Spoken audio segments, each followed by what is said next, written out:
Hey guys, it's Scott. My first video didn't record so well when I did it at like 8 o'clock this morning, which probably had to do with the fact that I recorded it at 8 o'clock in the morning. This week I want to talk about two books. The first being Hunger. It's the second book of the Gone series by Michael Grant.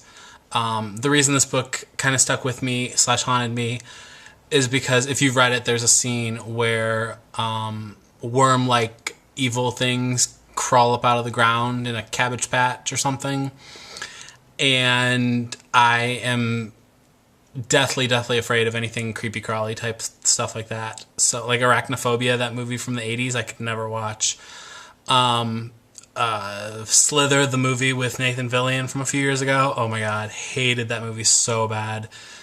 Those things creep me out. So I was reading the book and I had to pull my legs up off the floor and wrap them in a blanket because I was scared of something crawling on my leg. It's like a phobia thing. The other book I want to talk about briefly was 13 Reasons Why by Jay Asher. It's this really haunting kind of dealing with the ramifications of somebody that you really care about committing suicide. My friend Courtney and I, we talk about the Manic Pixie Dream Girls. Some of you may know what those are, some of you may not. Basically, it's a girl that kind of comes into like a guy's life and really just kind of like affects all these humongous changes and upends his life and creates chaos, but it's all in the best interest of this guy's personal growth. If you've seen Garden State, Elizabethtown, these are kind of books, or these are kind of movies that have the Manic Pixie Dream Girl.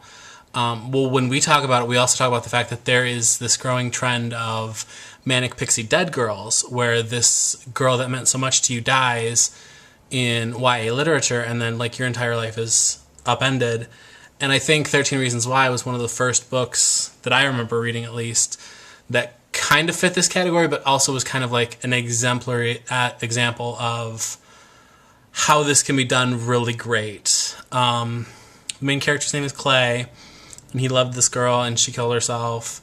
And she recorded these tapes and sent the tapes to the 13 people who were basically responsible for her killing herself. 13 reasons why she did it. And there were the thing that I remember most about this book is there is a line in the beginning where on the tape she says there's only two rules. You have to listen to all the tapes and you have to pass them forward. And neither should be easy for you.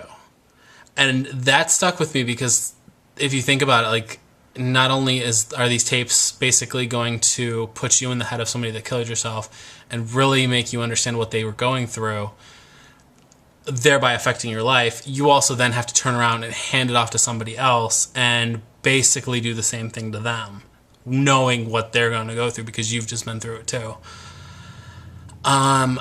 I have actually been through this situation a couple times in my life. One of them was very recent, so of course I picked up 13 Reasons Why a few months later to reread it and kind of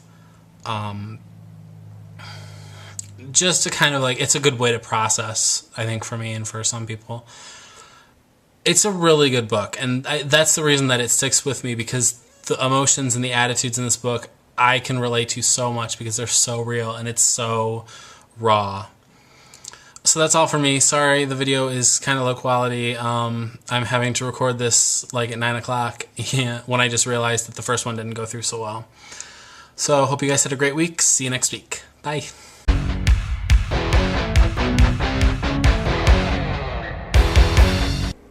Yar.